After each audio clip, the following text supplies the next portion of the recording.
everybody, this is Lise from Fallen Misfits, and today I'm going to tell you about our war 176. And this is a war I couldn't take part in because I was still with Clash Babes when this war started, and it was a very close war. Those that we like, those that are exciting, and those where, you know, there is challenge and there's a question until the end. So congratulations to Pinoy for a great war. I think we really enjoyed that. And they used most of their attacks, you know, they were not really able to 3-star. They were able to 3-star up to our 8.5. You know, as soon as it got to Tunnel 9 with the exposed, they were no longer able to 3-star. But they still gave us a good run. Really enjoyed that. We ended up not attacking the top 2 Tunnel 10 and focusing on the attacks. Our attacks are number 3 and below, and we got 3 stars on every Tunnel 9 except 5, 6 actually, which is pretty bad. But they had some decent bases, you know, and you know, it's these wars where you get loads of these high percent 2 stars, you know. So 98 here, I don't remember what it was, you know, like 94 here, 98, you know, it's just the finish didn't necessarily always go through the way we wanted, but we still did a decent job and we got the win, and so we're happy with that. And I want to share a few attacks, and the first one is going to be a LaLoon attack by Rob on one of the highest Tunnel 9 in this war. And so he comes in with a Shattered LaLoon, so 2 columns, wizards for funneling, and he decided that he would continue to use rage spells instead of trying to use the haste on that attack, and it worked perfectly fine. So that was great. He uses a jump to get the golems and his heroes into the core, uses a few extra wizards to help dealing with the troops. He used the poison to deal with the archers and the wizard in the clan castle, and he's got these high level heroes who are going to be able to deal with that dragon pretty effectively. So the first part of the attack goes really well.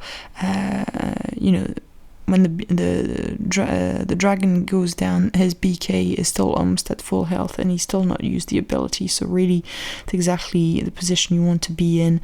Archer Queen takes out one of the air defense, the BK takes down the other, and as that happens, he's in a great position. He's going to be able to start his LaLoon attack very, very soon. And so he comes in, deploys his lavas, targeted loons in the different defenses. He's got 3 rage spell, which is a very large number since there is only 2 air defenses left on that attack. The angle of the air sweeper on that base were absolutely ridiculous, and so although he did manage to get any of the air sweeper with his kill squad, the air sweeper don't do any damage at all in this attack. And so he's able to get the 2 air defense pretty quickly, and he was also able to keep a certain number of loons for the back end, which is very helpful since the wizards are targeting at the top, and so he's able to squeeze everything in and take out all of the remaining defenses. And so he's got pups everywhere, loons that split up, which obviously is ideal, and he's able to clean up everything very effectively. So I thought that was a very nice attack by Rob.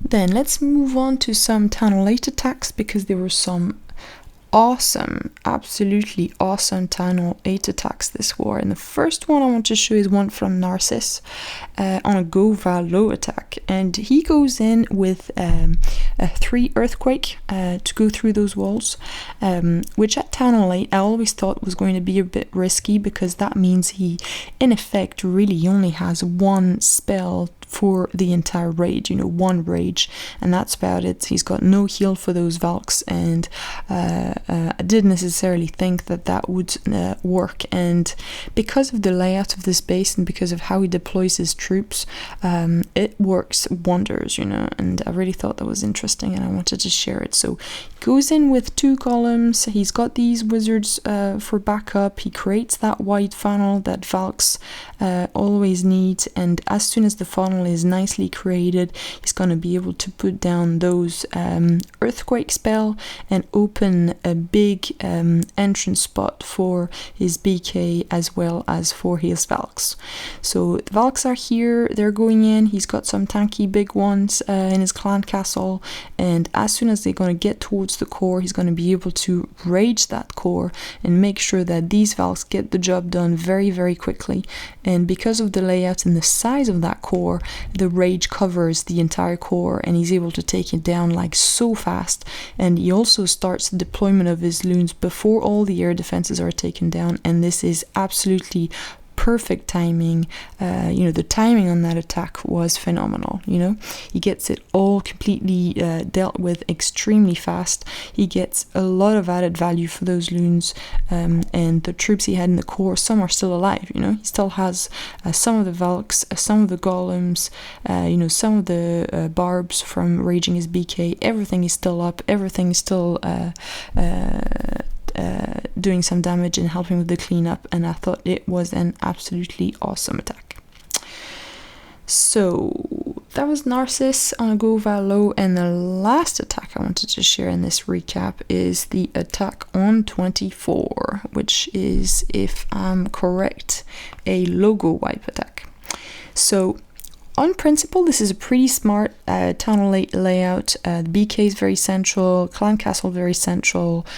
Town hall doesn't need to necessarily be there because you're not really defending specifically against a serious war clan. You're not really defending against 2-star. What you want to defend against is obviously the 3-star. So clan castle can be anywhere. You can use it as a, building that's going to be hard to take down, that can protect double giant bomb locations and all that sort of stuff. But still, that layout isn't bad. And so, as he deploys his troops, he didn't create a good enough funnel, and 2 of his P.E.K.K.A.s decided to go around instead of going into the core. But it doesn't cause much of an issue on that attack. He's got a max P.E.K.K.A. in his clan castle. His aim obviously is to take out all of the defenses that can do some damage to his loon. So mostly he wants to get to that air defense in the back end, and then he's going to be able to start deploying his loons. And so he uses the heal and the rage to push that max level P.E.K.K.A. onto the compartment where this air defense is, and as soon as it goes down, he's going to be able to start deploying these 5 loons that he has on the back end. And so he goes in, sends them in a little arc, as you can see here. And the P.E.K.K.A.s are still up, his BK is still up, golems are still up. He brought in a few archers to take out the buildings in the corners and etc. and make sure that he doesn't run out of time. It's just a beautiful attack, really, although the only mistake obviously is not funneling properly, and it could have bitten him in a layout that would have been more upgraded, but this was not the case in this attack, and I thought it was a very good attack as well. So here it is, that's the summary of our War 176. I hope you guys will enjoy the video. Thank you very much for watching, and see you all next time.